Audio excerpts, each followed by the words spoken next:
Sí, muy buenos días. A nombre de los panelistas que integran el panel 101, Gobierno Abierto, Combate a la Corrupción y Construcción de la Cultura de la Legalidad en México y Colombia, les damos la más cordial bienvenida a este foro. Agradecemos al Centro Latinoamericano de Administración para el Desarrollo por el espacio y bien, pues vamos a iniciar después de esta conexión técnica con Sí, el muy buenos panel. días. Bien, la lucha contra la corrupción representa un reto complejo que requiere esfuerzos colectivos potentes y una articulación desde diversos sectores de la sociedad civil. Por tal motivo, es importante compartir una mirada crítica para comprender los actos de corrupción y generar una cultura de la legalidad en los procesos de definición e implementación de políticas públicas, con la finalidad de empoderar a quienes tienen reclamos legítimos para exigir sus derechos y coadyuvar en el fortalecimiento de las capacidades del Estado. El objetivo de este panel tiene como reto compartir una perspectiva colectiva sobre la importancia que tienen los enfoques que estudian al gobierno abierto y la cultura de la legalidad. Se trata de aportar una mirada crítica, plural e interdisciplinaria acerca de la percepción que tiene la ciudadanía hacia la corrupción y la construcción de políticas públicas, así como aportar evidencia empírica con base en una encuesta que se realizó este año en México y Colombia y que vamos a compartir algunos datos en este foro. Las ponencias que se presentan se vinculan directamente con el panel general acerca del paradigma del gobierno abierto y enfatizan en los procesos de cambio institucional en México y Colombia. En este sentido, se trata de reflexionar sobre una posición crítica y colectiva que tiene como objetivo, insistimos, en resignificar las iniciativas de transparencia, participación ciudadana y colaboración de actores sociales e institucionales. Bien, para dar inicio con este panel, quiero presentar a los participantes. En primer lugar, bueno, está considerada la doctora Olga Lucía Arbeláez Fernández, quien es profesora investigadora en la Universidad Católica de Manizales y que me voy a limitar a leer su resumen, ya que de última hora ya tuvo un imprevisto de salud. Bien, el tema de la doctora Olga Lucía Fernández es estrategias de lucha anticorrupción en Colombia. En su resumen, en su documento de investigación, ella propone que la corrupción es un fenómeno social, político y económico que afecta al bienestar de toda una población, en especial en la desigualdad, la inequidad, el debilitamiento del desarrollo, la innovación, el desarrollo comunitario, el cuidado del otro, la ética, los valores, la construcción de ciudadanía. Por ello, en diferentes gobiernos se han ido incorporando modelos estratégicos para combatir la misma. El término corrupción suele ser utilizado para referirse a actividades ilícitas o deshonestas dentro de organizaciones públicas estatales. En este sentido, se cataloga de corrupto a un político que saca provecho personal de los recursos del Estado para beneficio propio. La corrupción trae grandes problemas, los cuales no solo vulneran a las personas, sino también a la estructura de un país. La ponencia de la doctora Olga Lucía Arbeláez Fernández tiene como objetivo analizar las políticas anticorrupción que se han generado en Colombia en los últimos años, con el propósito de analizar las estrategias ejecutadas por el gobierno nacional para promover la transparencia y que se reconocen desde el año 2011 con la Ley 1474 de 2011 o Ley Anticorrupción hasta el Decreto 1686 de 2017 sobre el funcionamiento de las comisiones regionales de moralización, así como proyectos de ley. Asimismo, se trata de revisar el Plan Nacional de Desarrollo 2018-2022 para comprender la desviación de los recursos que tiene por objeto la provisión de bienes y servicios, desacelerando el desarrollo social y repercutiendo directamente en las posibilidades del desarrollo de las poblaciones y los territorios.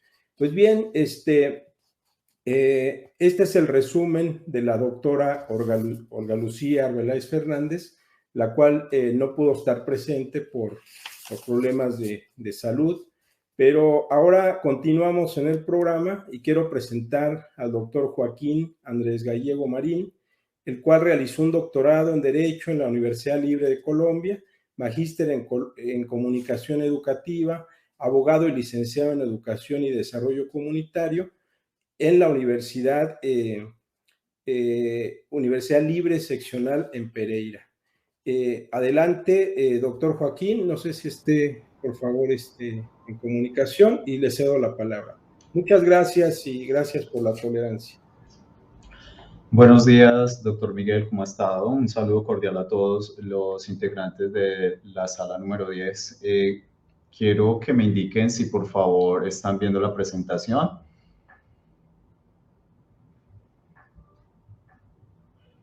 Listo, gracias. Muy amable, Jessica. Ok, bueno.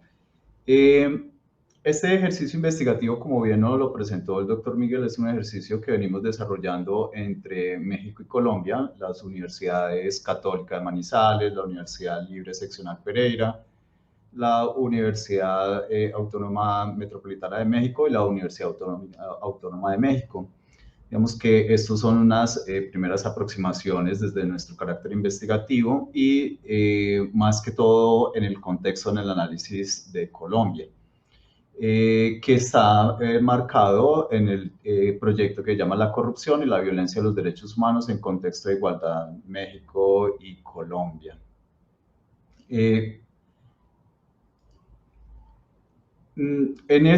Digamos que en este ejercicio que nos proponemos con el CLAD, nos interesa presentar un segmento del proceso investigativo que hemos denominado la percepción ciudadana y el nivel de tolerancia en la corrupción en Colombia. Este ejercicio lo hemos desarrollado dos docentes de la Universidad Libre, el doctor César Augusto Castaño Galvis y el quien les habla. Digamos que nos hemos enfocado más que todo en este contexto para hacer un análisis un poco más profundo de todo el dato que se viene manejando con el proceso de encuesta realizada en el ejercicio hasta ahora consolidado para contexto colombiano y contexto mexicano.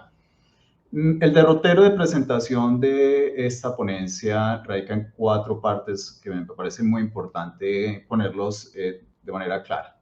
Primero, 4 categorías con las cuales nos movilizamos y hacemos todo el proceso de análisis mediante esas categorías con los datos precisos. La categoría corrupción, la categoría percepción, código y reconocimiento. Son categorías que nos permitieron hacer un análisis mucho más concreto de los datos procesados. El segundo en nuestro universo de estudio. El tercero es 2 elementos que cogemos del proceso de la encuesta, que es la percepción y el nivel de tolerancia, y la cultura de la denuncia y la sanción, que son los trabajos donde ahí hacemos más fuerza en este primer ejercicio. Y el cuarto elemento que vamos a presentar es una implicación del análisis que nos ha proferido un poco ese proceso de las categorías que anteriormente les indicaba y que efectivamente constituimos una reflexión a partir de ello. Entonces vamos con nuestro desarrollo. El primero son nuestras categorías. Entonces, precisamos que adoptamos la categoría corrupción desde un proceso teórico, más que todo desde el funcional estructuralismo desarrollado por Niklas Luhmann, y efectivamente tratamos es de hacer todos nuestros análisis desde esa perspectiva, teniendo muy presente y siendo muy conscientes de que efectivamente esa categoría corrupción es muy polisémica, demasiado polisémica, Y obviamente cuando uno hace todo un barrido sobre lo que se ha venido conceptualizando en corrupción, pues es totalmente histórico el proceso de ello y es demasiado abierto como para no decir, ah, bueno, es que la corrupción es los niveles de corruptibilidad. Bueno, digamos que ahí es donde nos interesaba más que todo ser un poco más claros desde dónde es que nos enfocamos para poder tener muy claro esa categoría de corrupción y efectivamente lo vamos trabajando desde esa perspectiva teórica. Entonces, en tal sentido, demarcamos más que todo la corrupción como decisiones y acciones de un agente y obviamente ese agente está movilizado entre lo público y lo privado, entre lo individuo y lo colectivo, que practica actividades contrarias a los fines formados por la sociedad, permitiendo calificar desviaciones a la expectativa social. Y acá es donde nos concretamos. Vemos y observamos la corrupción como un elemento contrario a la expectativa social y que obviamente sirve más que todo como un medio simbólicamente generalizado de la sociedad. Nuestra segunda categoría es código. Digamos que ahí concentramos nuestro proceso de observar todo nuestro fenómeno de dato y el código en una relación muy clara es la forma de poder integrar simbólicamente lo que subyace en el dato entre una relación de estabilidad e inestabilidad, conflicto, integración, que hay entre un alter y un ego. Y no nos movilizamos bajo la condición sujeto o persona, sino más que todo ante la intención de un alter y un ego. La categoría percepción, que son las producciones sociales de unas expectativas, y estas expectativas son tanto cognitivas como normativas, desde, digamos, la naturaleza que provee esa categoría inicial que denominamos o que trabajamos como corrupción. Y el reconocimiento, que es un referente emergente del individuo actor o de un alter actor con un ego. No, ¿dónde nos movilizamos? ¿Cómo nos movilizamos? Nos movilizamos específicamente en dos estructuras desde esa gran encuesta que desarrollamos en México y Colombia y que nos concentramos específicamente en Colombia. La percepción y nivel de tolerancia que aquí les presento es más o menos como el bosquejo desde donde cogimos esos datos, desde un contexto de preguntas muy demarcadas, como por ejemplo el contexto de la corrupción, de preguntas de las 13 preguntas que analizamos, la percepción y el nivel de corrupción en la vida diaria, 3 preguntas analizadas, el valor y las opiniones sobre la corrupción, 7 preguntas analizadas, y en la otra esfera, la cultura de la denuncia y la sanción, nos movilizamos también bajo unos contextos específicos de esos datos que proveían unas preguntas, como por ejemplo la percepción y la impunidad en Colombia. Bueno, son 3 preguntas que analizamos de una manera muy clara y más que todo concepción y sanción y cultura de la denuncia. Nuestro universo de estudio, inicialmente constituimos 500 formularios, pero fueron desarrollados 429, o sea que la media proporcional está sobre 429. Y desde ahí se obtuvo un consolidado donde efectivamente el mayor grupo de personas participantes, y este dato me parece muy bonito, fueron más mujeres, mujeres que efectivamente participaron más del proceso de la encuesta, fueron más vinculadas con el ejercicio, teniendo en cuenta que fue una encuesta muy digital, todo el proceso fue digital, pero la participación de las mujeres en los procesos digitales acá nos sorprendió, nos pareció muy bonito y fueron el grupo poblacional que más participó y enseguida pues fueron los hombres. Bueno. Pero acá viene otra parte muy interesante y es la población o el universo de estudio poblacional en unos rangos específicos de edades. Y nos encontramos que la población más participante fue los jóvenes. Jóvenes que efectivamente se movilizan entre los 18 a 20 años y luego, digamos que entre los 21 a 29 años fue la población donde más generó participación de esto. Eso quiere decir, y aquí es donde nos concentramos un poco más en el dato, donde esta población de jóvenes hace una mayor participación sobre las percepciones, sobre lo que consideran de corrupción y efectivamente todo el nivel de lo que estaríamos analizando se mueve más en torno a este tipo poblacional. Otra parte muy interesante que también tuvimos supremamente en cuenta y es los encuestados y sus desempeños. Entonces encontramos desempleados, estudiantes, personas que tenían trabajos asalariados o independientes, y encontramos de que los trabajadores asalariados con los estudiantes tuvieron mayor participación en esta encuesta, o sea que el dato está más concentrado en ese tipo de población. Y en otro factor que nos parecía supremamente importante son los grados de escolaridad. Y nos encontramos que participaron más las personas que tienen un posgrado, seguido con las personas que poseen carrera universitaria, es decir, ya tuvimos pues como unas condensaciones un poco más efectivas de la población que también fue participando de nuestro proceso. Ahora sí, vamos concretamente a nuestros procesos de análisis, percepción y nivel de tolerancia en este primer evento. Entonces, una pregunta que parece muy sencilla, pero al observar y a tener, digamos, una fijación mucho más detallada sobre lo que nos arroja la pregunta, es, ¿hay o no hay corrupción? Pues uno diría, es obvio, pero realmente eso no se puede manejar en un nivel de obviedad. Esto es muy importante porque es la percepción de los ciudadanos, específicamente aquellos agentes que estuvieron en este ejercicio. Y bueno, esto nos da una gran posibilidad, nos da una entrada de que efectivamente hay una percepción generalizada de que hay una corrupción. Y luego con una pregunta que de pronto ahí tendríamos mayor fuerza y mayor precisión sobre este sentido de, bueno, hay corrupción, pero cuando teníamos o poníamos a las personas a generar, digamos, una selección de los principales problemas del país, encontramos de que en el contexto colombiano la inseguridad es mayor que la corrupción. Obviamente no es un porcentaje tan grande, pero es un porcentaje que tiene significación y que se vuelve supremamente importante para nosotros, porque efectivamente la inseguridad en el contexto colombiano es una percepción muy grande, continuada con la corrupción, pero no son aislados.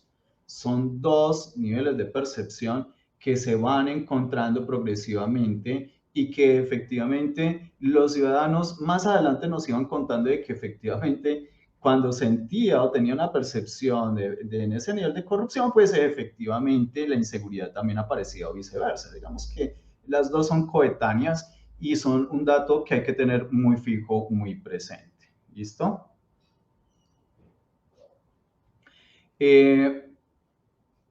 Y esta pregunta es supremamente bonita, nos parecía muy importante hacerla y con este dato confirmamos la importancia de hacer la pregunta en comparación entre su infancia y actualmente, ¿cierto? La corrupción es mayor, menor, igual o no sabe.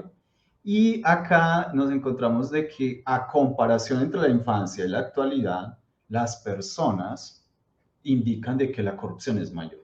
Entonces acá hay una percepción de incremento desde digamos, una progresividad de vida que las personas participantes tienen, pero que en esa progresividad siguen demarcando de que efectivamente la corrupción desde su percepción es mayor y no menor.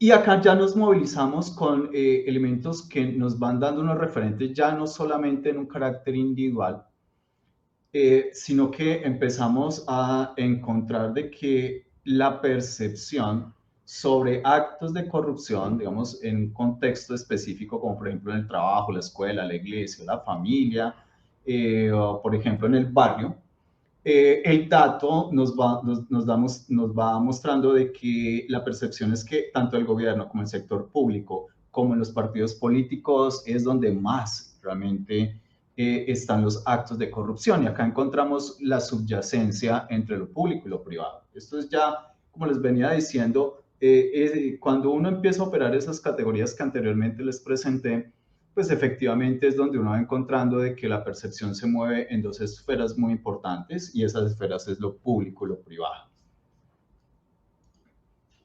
Y esto nos corrobora mucho más porque había un conjunto de preguntas donde decíamos, bueno, las siguientes acciones en casa o, por ejemplo, en el barrio o, por ejemplo, en el trabajo, se consideran como actos de corrupción o no actos de corrupción. Y encontramos este dato que nos parece muy particular, y es que sí, obviamente en la casa nos encontramos eso, no solamente en el trabajo, sí, no solamente en el barrio, sino también en la casa. Y acá encontramos no solamente en la parte de lo público, sino también la parte de lo privado. Este dato nos reafirma mucho que lo privado también, la percepción para las personas es que ahí también se desarrolla mucho ese aspecto de corrupción, con cosas que parecen muy sencillas como por ejemplo usar sin autorización el wifi del vecino. Eso es un dato que nos parece supremamente interesante. O, por ejemplo, mantener el ascensor presionado sin usar. Son datos que, perdón, son preguntas o elementos de pregunta que parecen muy normales, pero al someterlos a un ejercicio de análisis bajo esta óptica y sobre todo desde la categoría de corrupción que estamos manejando, ahí aparece lo privado también como un elemento supremamente importante y donde también se desarrolla actos de corrupción.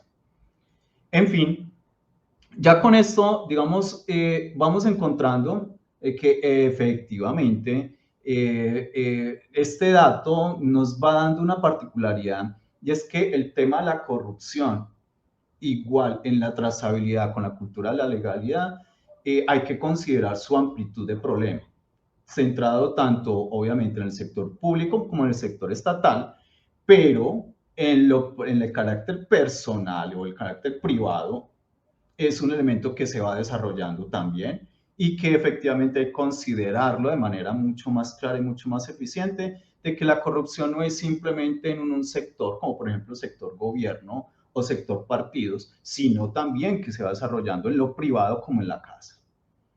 Por ende, efectivamente, la ley o presunción de actuar responsablemente por parte del titular del poder no solamente se desarrolla por un agente público, sino también por un agente privado. El otro análisis, el otro elemento que también entramos a analizar fue la cultura de denuncia de la sanción. Y acá nos fuimos encontrando con otros elementos sobre, por ejemplo, con esta pregunta, ¿qué debe usar una persona pues que efectivamente sorprende a alguien robando? O sea, ¿qué debe de hacer?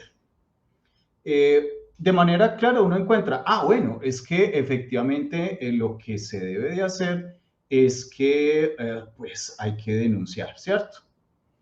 Pero hay que empezar a mirar, y el dato nos daba algo supremamente interesante, y es que pues efectivamente es el aspecto del engaño o el aspecto del robo, es la cuestión que en cierta forma a las personas le molesta mucho, ¿cierto? Y por ende, esa molestia es la que considera eficiente para poder denunciar, es decir, es el aspecto que efectivamente les da el impulso para denunciar. En ese sentido, pues encontramos que efectivamente no es simplemente por el acto de, por ejemplo, de que una persona robe, sino que es ese factor que le da que a la persona que está considerando de que eso es un acto de engaño, un acto de robo, que hay que efectivamente movilizarse hacia la denuncia. Y cuando le decimos a la persona, bueno, cuando usted denuncia ese abuso, por ejemplo, como por ejemplo el abuso de autoridad, ¿qué sucede? Entonces viene esto que se vuelve mucho más fuerte para nosotros.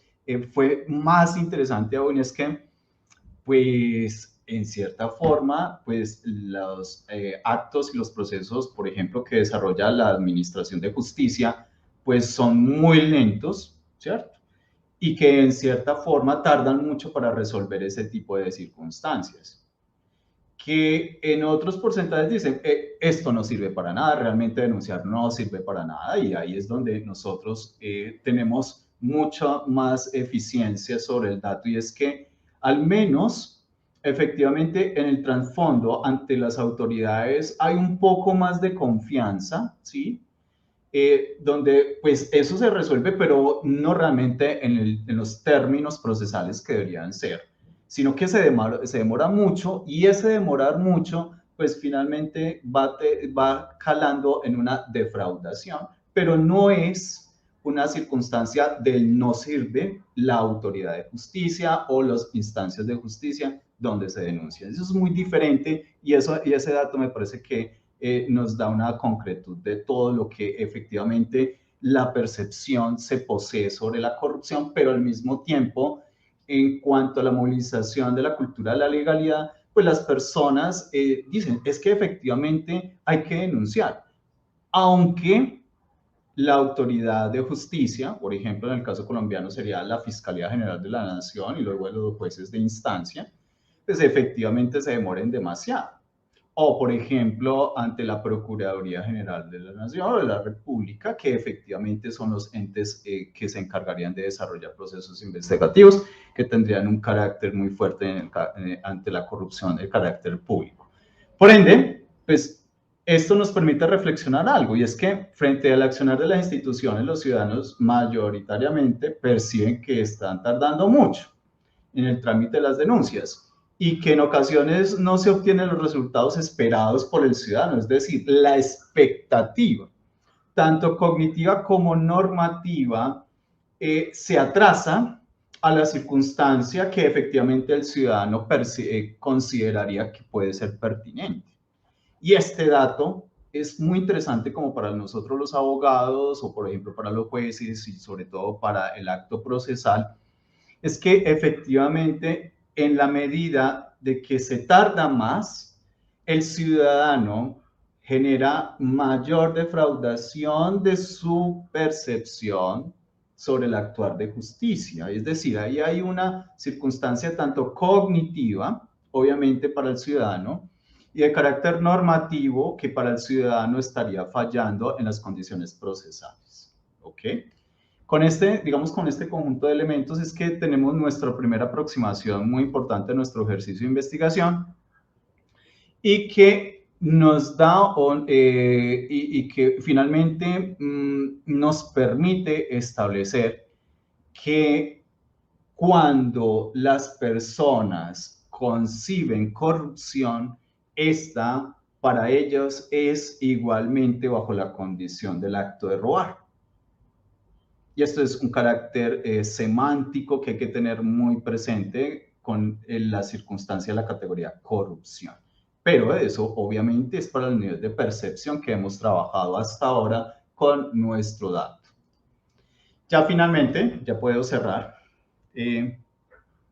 para poder decir, la normalización de la corrupción por parte del público de ciudadanos, y que aparentemente existe una cultura de la denuncia ante las instituciones adecuadas para realizar coerción de las conductas, aparentemente.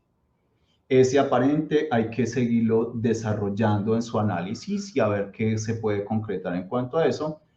Y frente a la respuesta a la institucionalidad, los ciudadanos en sus respuestas muestran un inicio representativo de inconformidad y de credibilidad ante el ejercicio de las instituciones públicas.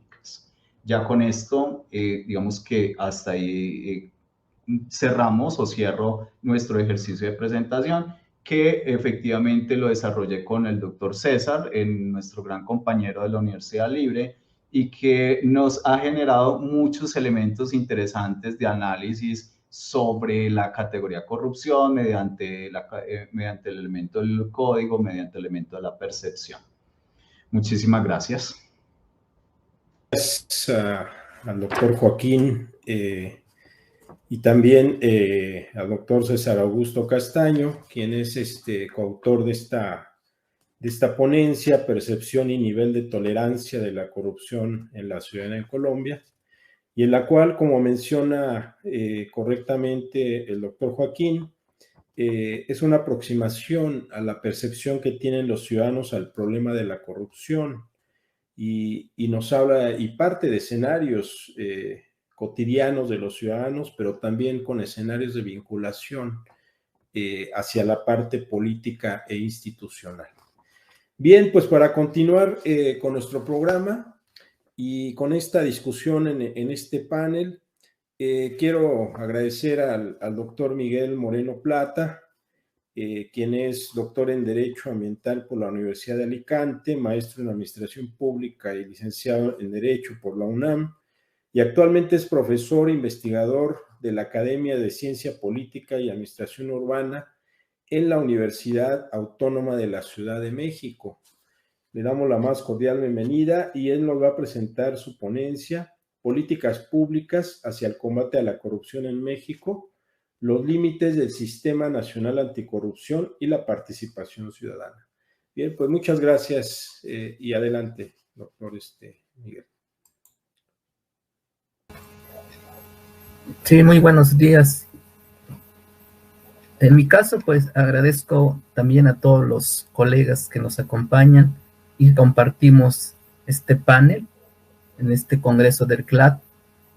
En mi caso, pues la ponencia se enfoca también al análisis, aparte del análisis de esta problemática indudablemente de naturaleza multidimensional, también como ya lo ha señalado el colega, el doctor César, que me antecedió en el uso de la palabra, pues este fenómeno social tiene diferentes aristas. Una de ellas, pues, es la percepción ciudadana, como ya se ha señalado, pero también, indudablemente, se comparte, hay una corresponsabilidad entre dos actores centrales. Por una parte, la ciudadanía y la sociedad en general, y por la otra, el Estado y los gobiernos de manera general. Entonces tenemos estos dos grandes actores, sin los cuales cualquier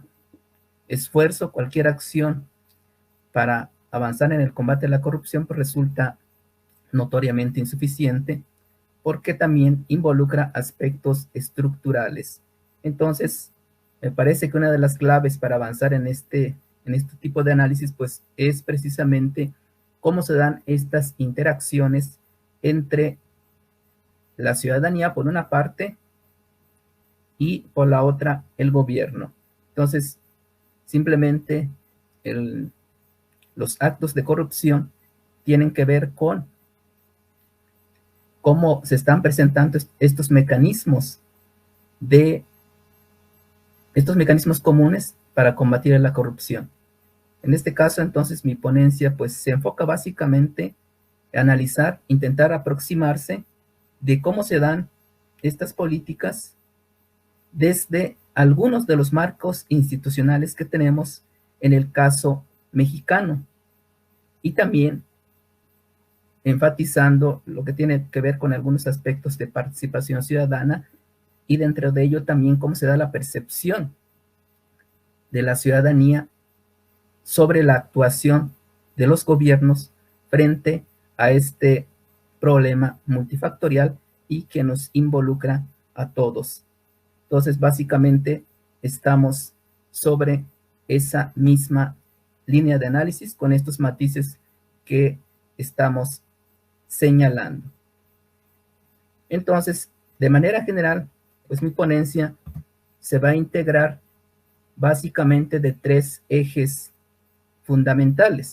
Por una parte, tiene que ver con una breve revisión teórica sobre lo que es, digamos, la conceptualización de la corrupción, cómo se da. También ahí pues tenemos diferentes matices. También existen muchas definiciones sobre este mismo fenómeno. Sin embargo, digamos, una de las definiciones quizá más sencillas es que es una combinación de factores que van a dar lugar, digamos, a que se generen esta situación en una combinación de elementos como es la discrecionalidad de la actuación, por una parte gubernamental, y de la otra, el otro componente es la falta de una participación de la ciudadanía. Entonces, por una parte tenemos, si existe un poder discrecional, entonces se incrementan notablemente las posibilidades de que existan mayores actos de corrupción. Entonces, van a ser dos componentes fundamentales. Por eso también, entonces, en este panel tenemos este asunto de que por una parte este asunto tiene que vincularse con la cuestión del gobierno abierto, que pueda transparentar su actuación frente a la ciudadanía. Si tenemos gobiernos opacos, es decir, que no sean transparentes, si no tenemos sistemas eficaces y si no se puede, digamos, avanzar de una manera efectiva en el derecho, por ejemplo, al acceso a la información pública, entonces estamos hablando de que el combate a la corrupción se va a dificultar, sencillamente porque a mayor opacidad es más probable que tengamos problemas en avanzar, digamos, en el acotamiento de este problema que estamos señalando. Entonces, esta primera consideración, digamos, más teórica, obviamente tiene que ver con esta naturaleza compleja de la corrupción, donde se involucran diferentes elementos y dos componentes fundamentales, como ya lo hemos señalado, pues es la sociedad, de cómo actúe la sociedad, qué tan informada esté, qué tan participativa sea la sociedad, qué nivel de responsabilidad asuma frente a este y otros problemas sociales. Por la otra parte, bueno, tenemos lo que tiene que ver con el marco institucional. Desde mi perspectiva, este asunto institucional es de gran importancia porque precisamente tiene que ver con las reglas que se van a aplicar. Las reglas en el sentido amplio del término, no solamente las reglas jurídicas, que son importantes y son las reglas fundamentales. También estamos hablando de otras normas, como son las normas morales, inclusive las normas sociales. ¿Qué nivel de tolerancia social existe, por ejemplo, frente a los actos de corrupción? Entonces, a mayor tolerancia social, obviamente también va a ser más difícil combatir este fenómeno.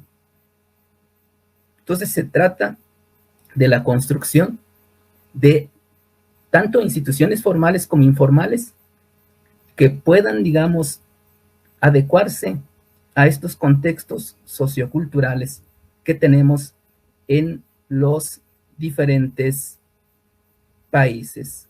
Entonces, ese es el segundo eje de nuestra ponencia.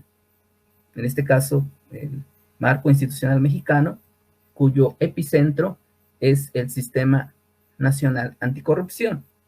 Obviamente, el Sistema Nacional Anticorrupción, en el caso de nuestro país, está en construcción. Pero desde esta perspectiva también es posible identificar diferentes fallas, digamos, estructurales dentro de ese mismo sistema. Entonces, para que también podamos reconocer cuáles son los avances y cuáles son los retos, en este caso concretamente del Sistema Nacional Anticorrupción como el principal andamiaje institucional mexicano en esta materia. Entonces, también, por otra parte, tenemos que el otro componente de este mismo Sistema Nacional Anticorrupción, pues es el asunto de la participación ciudadana, donde tampoco, digamos, existen esas estructuras institucionales que realmente incorporen la participación ciudadana más allá de la parte declarativa y de la parte estrictamente formal. ¿Por qué? Porque no hay una vinculación real con las organizaciones, por ejemplo, de la sociedad civil y con la ciudadanía en la elaboración, en la implementación y en la evaluación de las políticas anticorrupción en el caso mexicano. Finalmente, en la última parte de nuestra ponencia, pues se abordan algunos datos vinculados con este asunto de cómo se da la percepción ciudadana sobre estos actos de corrupción, donde indudablemente existe también una articulación, una congruencia sobre esta percepción acerca de cómo está actuando el gobierno frente a estos actos de corrupción y frente a la cultura, por ejemplo, de la denuncia ciudadana sobre los actos de corrupción, donde en muchas ocasiones existe una gran desconfianza hacia las mismas instituciones gubernamentales encargadas de combatir la corrupción.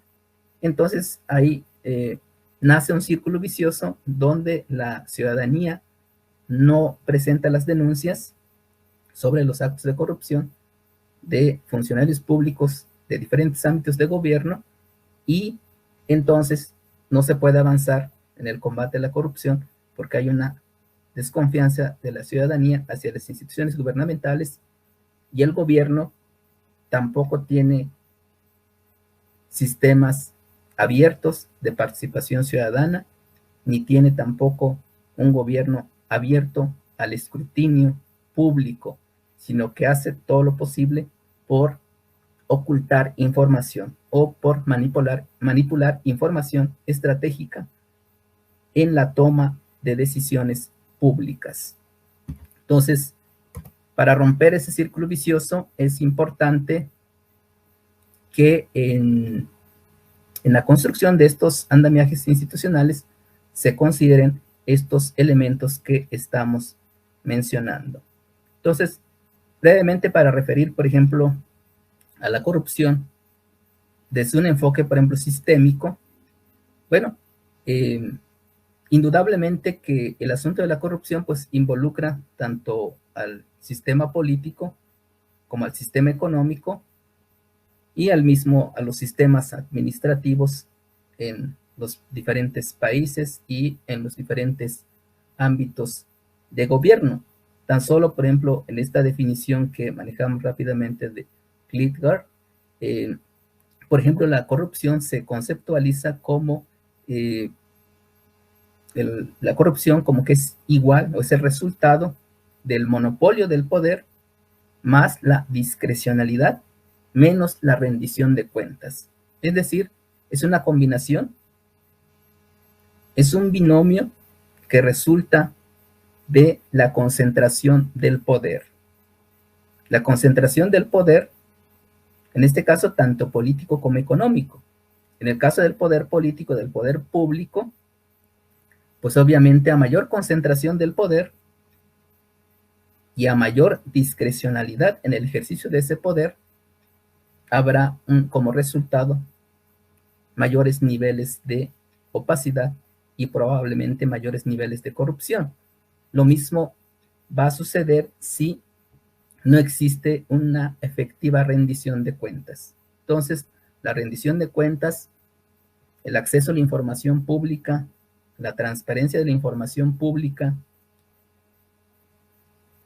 la democratización en el ejercicio del poder van a ser componentes fundamentales en la formulación y en la implementación de políticas públicas eficaces para el combate a la corrupción. Y aquí el problema que tenemos en el caso de México y de América Latina es que existe una gran concentración del poder.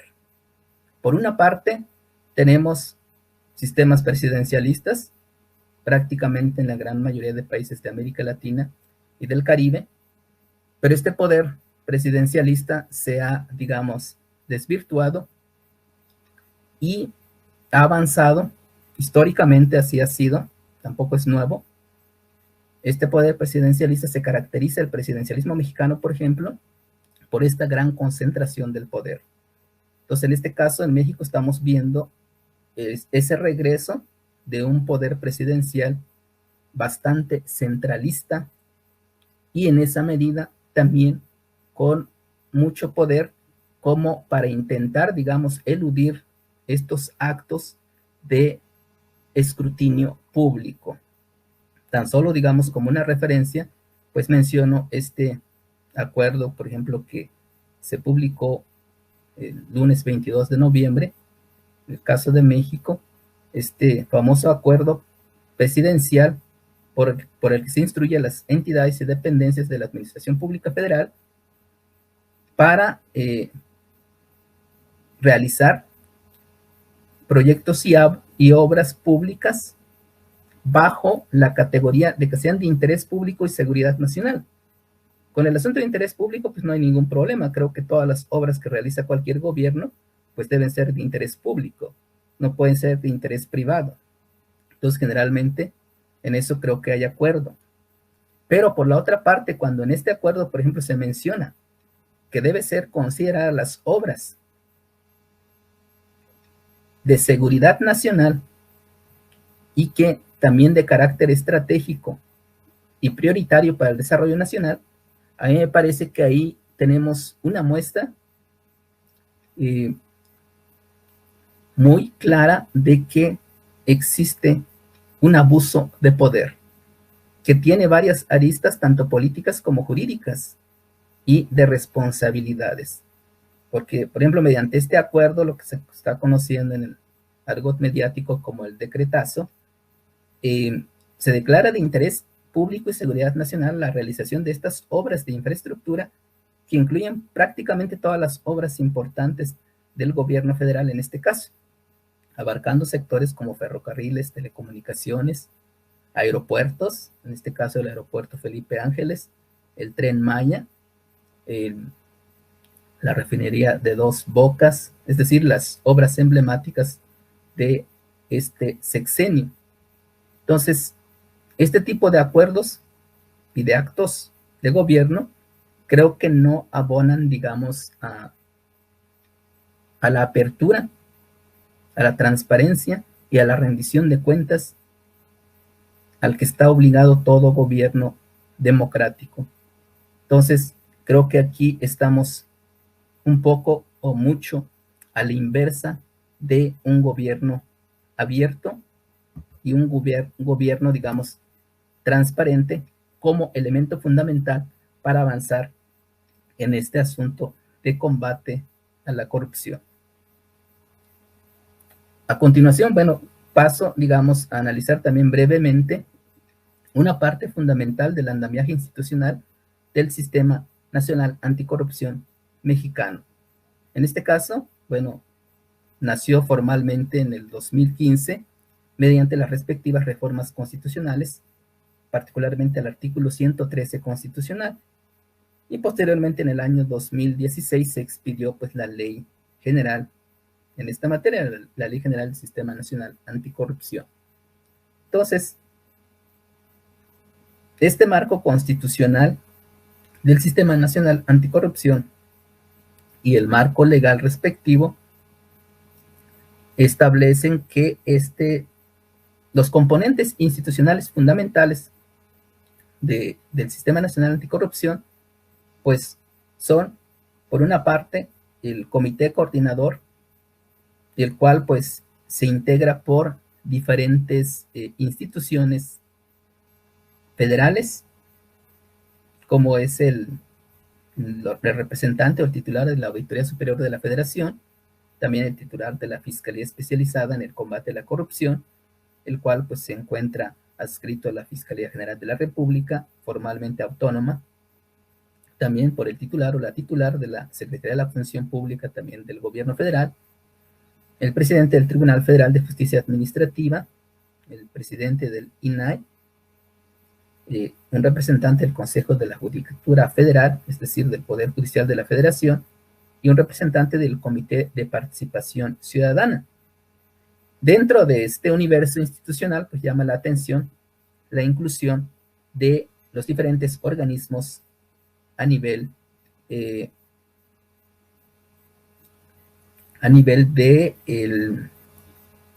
los órganos que conforman al mismo Sistema Nacional Anticorrupción. Pero llama la atención, digamos, la consideración, la inclusión de un comité de participación ciudadana. Entonces, esto, digamos, nos da pistas para avanzar en la integración, por lo menos de manera formal, de este componente inicial de participación ciudadana que tiene limitaciones muy importantes, tal como ya lo hemos señalado. Y desde esta perspectiva, obviamente, pues tenemos que la integración de este Comité de Participación Ciudadana en este andamiaje institucional del Sistema Nacional Anticorrupción prevé la integración, pues, de 5 ciudadanos y ciudadanas que hayan destacado por sus contribuciones en esta materia de combate a la corrupción, la transparencia o la rendición de cuentas.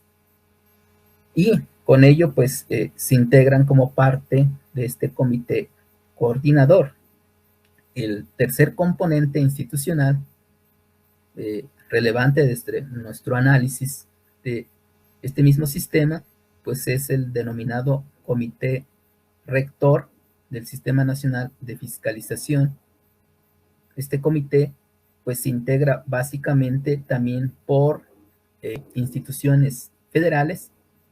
Se integra por la Auditoría Superior de la Federación, la Secretaría de la Función Pública y 7 miembros rotatorios de las entidades de fiscalización superiores y de las secretarías o instancias también encargadas del control interno en las 32 entidades federativas del país. Entonces, este comité rector está muy enfocado a la parte de fiscalización y la rendición de cuentas. Pero sí intenta, digamos, integrar, aunque sea de una manera parcial, a los organismos estatales encargados de esta función pública. Y finalmente el cuarto componente que tiene, digamos, este Sistema Nacional Anticorrupción son los sistemas locales anticorrupción, los cuales tienen una integración muy débil, digamos, desde este punto de vista sistémico, toda vez que nada más concurren a través de sus respectivos representantes. Entonces, aquí pues comienzan serios problemas de funcionalidad de este sistema emergente. Entonces, por eso, digamos, aunque se esté considerando formalmente la integración de la participación social y ciudadana en estas políticas anticorrupción, también es cierto que no existe todavía la suficiente integración de estas instituciones formales, sobre todo a nivel local, con las instituciones nacionales, ni con otros mecanismos de participación ciudadana, de tal manera que esta participación ciudadana hasta el momento pues ha sido más de carácter formal, más que real. Digamos, se encuentra, pero realmente no ha permeado en este asunto. Entonces, desde esta perspectiva, también, obviamente, tenemos otro elemento que se ha descuidado, digamos, desde una perspectiva sistémica. Es decir, si se habla de un sistema nacional anticorrupción, integrado por el sistema de fiscalización y rendición de cuentas, por los sistemas de control de los diferentes niveles de gobierno. Pero un componente que desde mi punto de vista se encuentra ausente en este arreglo institucional es el servicio público de carrera. El servicio público de carrera en nuestro país prácticamente se ha quedado, en el mejor de los casos, a nivel de las leyes. Pero de ahí no se han construido los otros aspectos necesarios para una efectiva implementación. tenemos la ley del servicio civil de carrera de la Administración Pública Federal y en algunas entidades federativas del país. Pero hasta ahí se ha quedado. Realmente no hay mecanismos institucionales ni políticas que garanticen la puesta en marcha de auténticos servicios civiles de carrera en los 3 ámbitos de gobierno que tenemos en el país, sino que esto se ha quedado, en el mejor de los casos, a un nivel formal. Y esto obviamente obedece a intereses políticos de todos los grupos políticos y de los diferentes partidos políticos. ¿Por qué? Porque los puestos, digamos, sobre todo los niveles medios y superiores dentro de las administraciones públicas, pues sirven como mecanismos para el reclutamiento de los cuadros políticos de los partidos o de los grupos políticos que ganan las elecciones tanto a nivel municipal, a nivel estatal, como a nivel nacional. Entonces también hay profesor, otro círculo vicioso. Sí, adelante. Entonces, aquí existe, digamos, una cuestión fundamental que tenemos que reconocer para avanzar en políticas más eficaces en cuanto al combate a la corrupción. Por último, pues paso nada más a matizar, digamos, unas reflexiones finales que tienen que ver cómo existe, digamos, esta falta de una integración realmente sistémica de los sistemas de fiscalización y rendición de cuentas, de los sistemas de servicio civil de carrera y otros sistemas de reparto y distribución de competencias entre los 3 ámbitos de gobierno y el gobierno federal.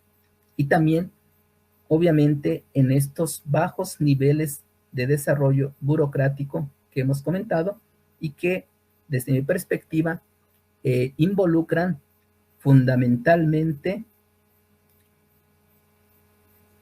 a la creación de auténticos servicios civiles de carrera como una parte fundamental de una agenda de reformas del Estado mexicano y también con una notable participación de la ciudadanía. Porque si no, entonces va a ser difícil romper, digamos, este círculo vicioso para poder, digamos, avanzar con políticas más eficaces donde se involucren instituciones efectivas del gobierno o de los gobiernos nacionales, regionales y locales y mecanismos eficaces también de participación de la ciudadanía. Entonces, por mi parte, pues es todo. Les agradezco mucho su atención. Muchas gracias al profesor Miguel Moreno Plata. Agradezco su participación y sobre todo este planteamiento que hace, ¿no? Que en la medida de que las administraciones públicas no garantizan el derecho a un gobierno abierto y transparente, afectan la vigencia también de los derechos humanos, ¿no? Como el derecho a la buena administración, al acceso a la información y en este caso a la participación ciudadana en el Sistema Nacional Anticorrupción, ¿no? En el caso de México. Bien, pues ahora quiero compartir con ustedes brevemente, si nos hace favor de poner la presentación, por favor. Sí, una perspectiva acerca de la importancia del gobierno abierto y la construcción ciudadana para el combate a la corrupción, justamente en México. Y bueno, aquí quiero agradecer a todos los panelistas porque esta charla en realidad forma parte de un proyecto de investigación que se elaboró con la Universidad Libre Pereira en Colombia y la Universidad Católica de Manizales en colaboración con la Universidad Autónoma de la Ciudad de México. Y en esta ponencia un poco lo que planteamos desde la Universidad Autónoma Metropolitana en la Ciudad de México, en el Departamento de Sociología, es destacar la importancia que tiene esta idea del gobierno abierto en la construcción de ciudadanía para el combate a la corrupción, ¿no? Si puede, por favor, pasar a la siguiente. Una pregunta clave que hacemos en este documento, en esta ponencia, es cuál es la importancia del gobierno abierto en los procesos de construcción de ciudadanía, el combate a la corrupción y la definición de una agenda política participativa en el gobierno de la Cuarta Transformación. Bien, pues de entrada, si gusta pasar a la siguiente, por favor. De entrada, la noción de gobierno abierto se encuentra en constante construcción teórico-empírica, en la medida de que se utilizan múltiples aspectos relacionados con el gobierno, las administraciones públicas, y donde existe de alguna manera un interés común en la presencia de los ciudadanos, no solamente en aspectos que tienen que ver con el control, la rendición de cuentas, sino principalmente con la toma de decisiones. Y aquí uno de los factores fundamentales es que existe pues un incremento de problemas públicos cada vez de mayor complejidad y sobre todo en el contexto de la pandemia que estamos viviendo, donde la capacidad de los gobiernos pues es rebasada prácticamente, ¿no? Y donde entonces necesitamos repensar, resignificar y tal vez reconceptualizar la noción de gobierno abierto con base en los procesos también de democratización que se están presentando, sobre todo ahora en el caso de México y en la llamada Cuarta Transformación del gobierno que dirige el presidente Andrés Manuel López Obrador. Y aquí uno de los puntos centrales en la discusión es la necesidad justamente de que los ciudadanos puedan construir relaciones y puedan construir vínculos de colaboración con el gobierno. Todo esto para crear confianza y evitar sobre todo mecanismos que sean opacos, mecanismos que sean poco claros, poco transparentes a la opinión de la ciudadanía en la toma de decisiones. Bien, podemos seguir en la siguiente, por favor. ¿Qué propone el gobierno de la Cuarta Transformación en México? Bueno, a grosso modo, ¿sí? El gobierno federal se ha planteado trabajar mucho en la separación entre lo que es el poder económico y el poder político. Esto derivado de múltiples procesos históricos y de gobierno que se presentaron sobre todo en los últimos gobiernos neoliberales y que el gobierno de la Cuarta Transformación pues hace un planteamiento de inicio atrevido en el sentido de separar estos dos grandes aspectos y plantear entonces otra forma de gobernar a partir de un marco de reformas donde se adopte la austeridad, se adopte el combate a la corrupción y se adopte, pues de alguna forma, el acompañamiento de la ciudadanía. Esto es muy relativo. En la actualidad, para impulsar un gobierno honesto y transparente, pues se requiere justamente replantear y revisar los procesos y mecanismos de interlocución y mediación entre Estado y sociedad civil. Y aquí lo que nosotros estamos ubicando en este proyecto es que es complicado, como decía el doctor Miguel Moreno, pues atacar problemas de corrupción sistémica en solo 6 años, ¿no? Sin embargo, nosotros desde la Universidad Autónoma Metropolitana elaboramos una encuesta. Puede pasar a la siguiente, por favor, para identificar algunos puntos claves que la sociedad reclama y que de alguna manera se expresan. Esta encuesta se elaboró a través del programa SurveyMonkey. Se aplicó un cuestionario del 20 de marzo al 19 de abril de 2021 en México y Colombia. Y bueno, encontramos datos muy generosos, datos que convocan a la reflexión más que a conclusiones y a propuestas definitivas. Y una de ellas es que en el imaginario colectivo, pues se sigue insistiendo en que la inseguridad, el narcotráfico, la corrupción, el hambre, entre otros temas, son los temas centrales del gobierno para atender, ¿no? En el contexto de la pandemia, por supuesto.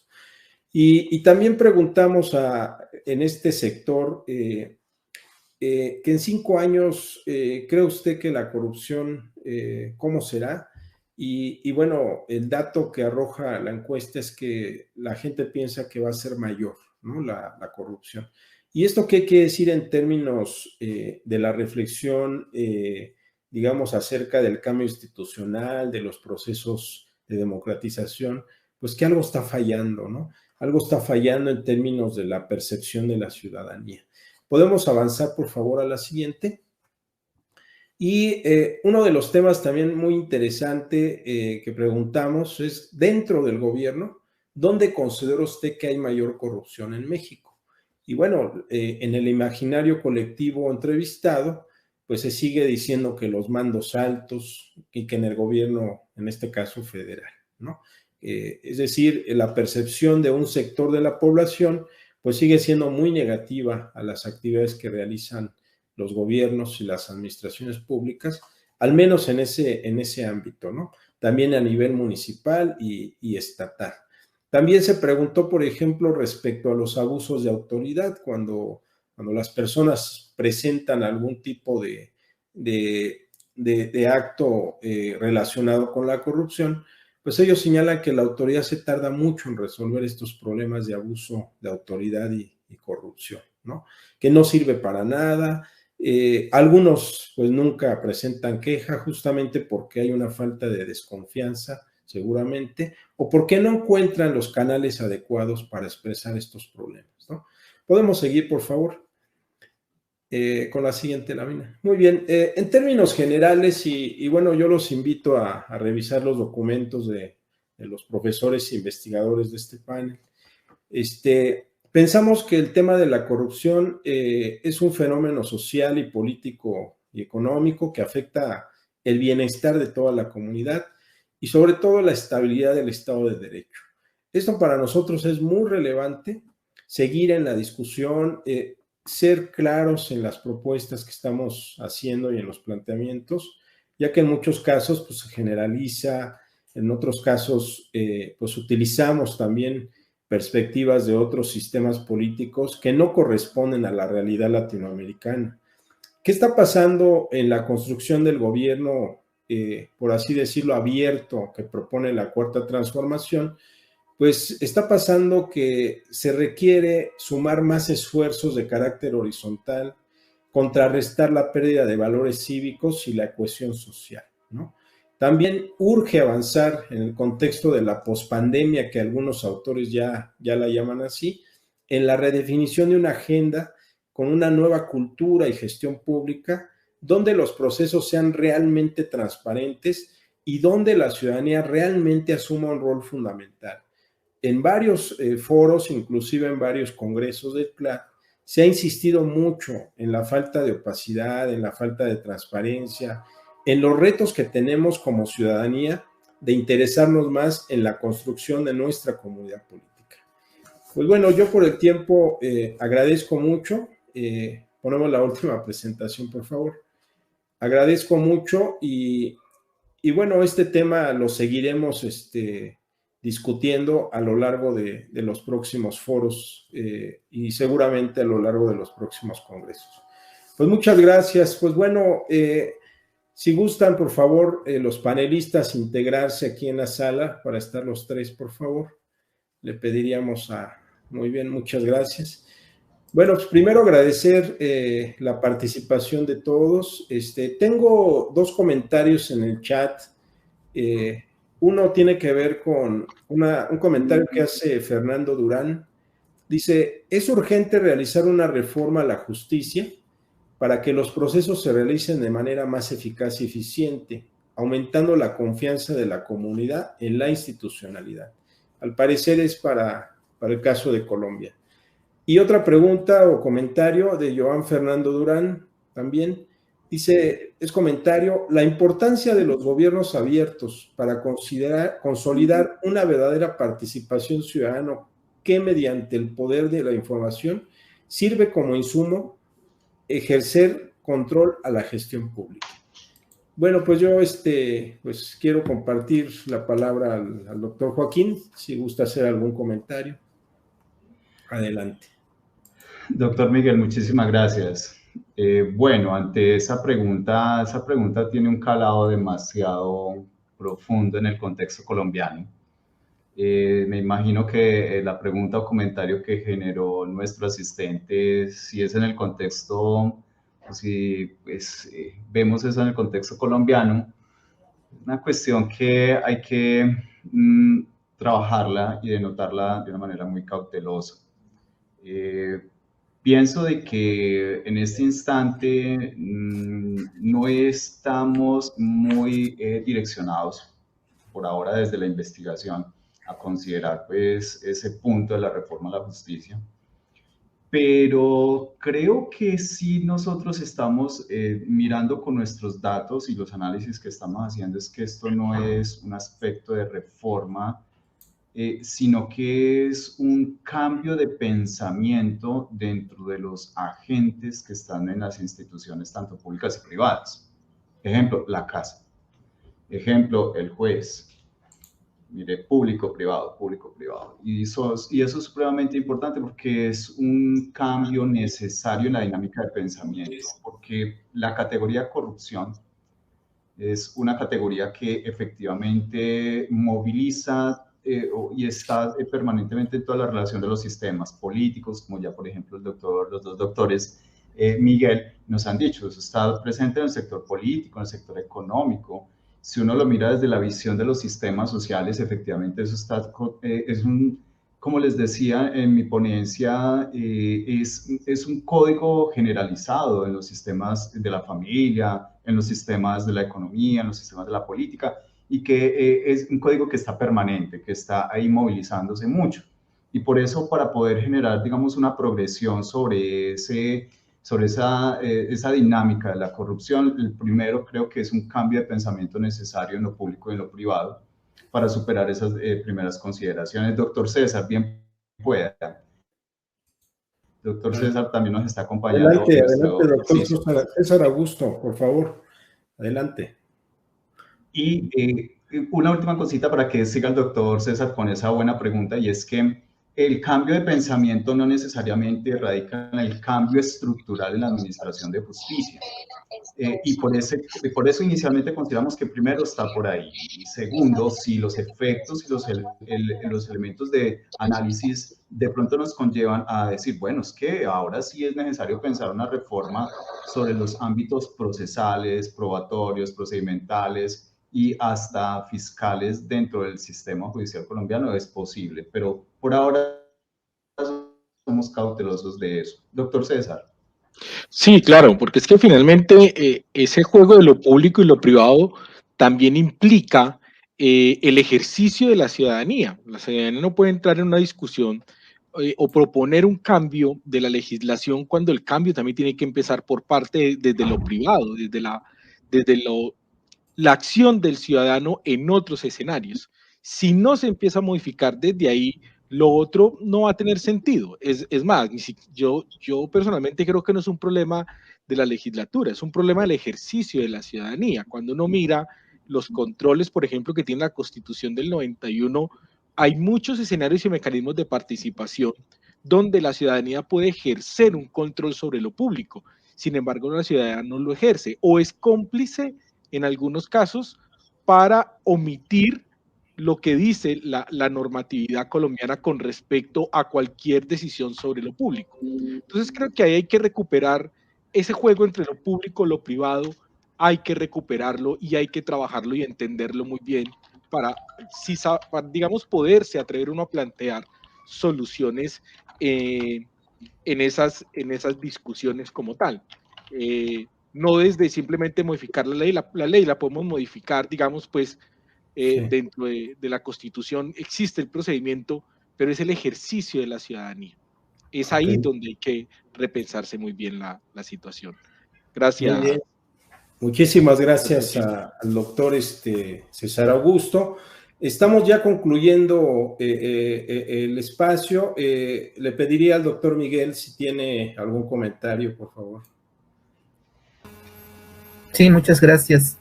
Pues mi comentario final básicamente es en el sentido de que sí, la implementación de acciones más eficaces, digamos, de combate a la corrupción, yo creo que sí implica mejoras de fondo y de procedimiento en el lado del gobierno y en el lado de la ciudadanía, la construcción de una nueva ciudadanía, y eso involucra pues esta cultura, una nueva cultura cívica y de construcción de valores. Inclusive también la difusión de los derechos de la ciudadanía, porque aunque los derechos estén consagrados en las constituciones respectivas, eso no significa, primero, que la ciudadanía conozca esos derechos, segundo, que los pueda ejercer, y tercero, mucho menos que los ejerza y los haga valer en una vía eficaz.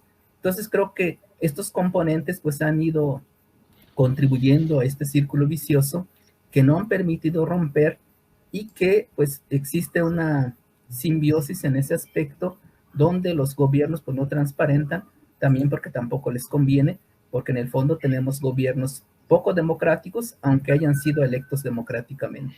Muchos solamente transparentan la información y acceden a la rendición de cuentas cuando no tienen de otra, pero no es parte de una cultura democrática, donde hay un diálogo abierto entre ciudadanía y entre gobiernos. Entonces creo que sí existe una asignatura bastante grande y una gran agenda de investigación, en nuestro caso, y una gran agenda de cambio social. Yo creo que también es poco a poco, pero deben ser cambios, digamos, de fondo, para que la ciudadanía cambie también su percepción sobre este problema, porque en muchos sentidos también es un problema de percepción. A veces, aunque los gobiernos estén haciendo mucho, la percepción es que se hace poco, o a la inversa, aunque los gobiernos no estén haciendo mucho, la percepción puede ser que está haciendo mucho, se están haciendo mucho los gobiernos, porque están, quizá atraparon a un pez grande, y eso es insuficiente para un combate estructural a la corrupción. Sin embargo, son golpes mediáticos que quizá puedan cambiar esa percepción.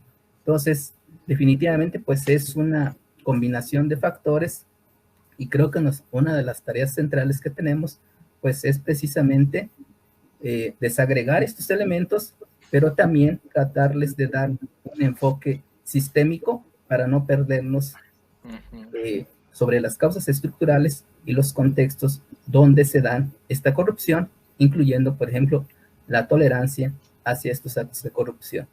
Por mi parte sería todo. Gracias. Así es. Muchas gracias al doctor Miguel Moreno Plata, y bueno, pues a nombre de todos los panelistas, el doctor Joaquín Andrés Gallego Marín, el doctor César Augusto Castaño Galvis, de la doctora Olga Lucía Arbeláez Fernández y su servidor Miguel Rodrigo González Ibarra, agradecemos mucho su atención. Consideramos que este debate tiene que continuar, sobre todo en estas estrategias de combate a la corrupción y construcción de una cultura de la legalidad en México y Colombia. Pese a todo lo que se ha comentado también, es importante señalar que nuestros gobiernos pues tienen el reto de incrementar capacidades, y creemos que uno de los retos más importantes es articular y es combinar diferentes formas de intervención con la sociedad civil, sobre todo para impulsar un cambio colectivo y también aportar una mirada plural y, por qué no decirlo, interdisciplinaria, para lograr abordar y combatir este gran problema que se presenta ya desde hace muchos años en estas democracias. No quiero dejar de terminar sin recordar al escritor mexicano Juan Rulfo, en el libro de Pedro Páramo, escrito en 1957, cuando él señala que pese que hay muchos problemas que debatir y construir, cito, hay aire y sol, hay nubes, allá arriba un cielo azul, detrás de él tal vez haya canciones, tal vez mejores voces. Hay esperanza en suma. Hay esperanza para nosotros contra nuestro pesar. Pues muchas gracias y que tengan un excelente día y seguimos en este debate. Gracias por todos y gracias por su asistencia a este panel en el Congreso Internacional del CLAD. Buenas tardes.